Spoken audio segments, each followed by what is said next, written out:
ASEAN ngayong gabi. 7 patay sa engkwentro ng mga sundalo at mga miyembro umano ng NPA sa Batangas. Shopping sa Divisoria nauwi sa Tulacan at takbuhan. Daan-daang kilong botya nasaba sa Maynila. Bagyong Kabayan naminsala at nagpabaha sa ilang bahagi ng Visayas at Mindanao. Late sa mga paserong stranded sa mga pantalan, alamin. Buwaya sa Australia nahuli sa baha. At pagkilala sa kabayanihan ng isang Pinoy nurse sa gitna ng sumiklab na gulo sa Ireland.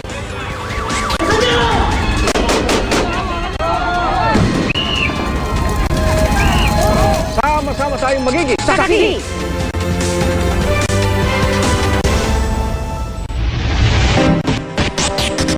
Igan, binulabog na engkwentro ang isang barangay sa Balayan, Batangas.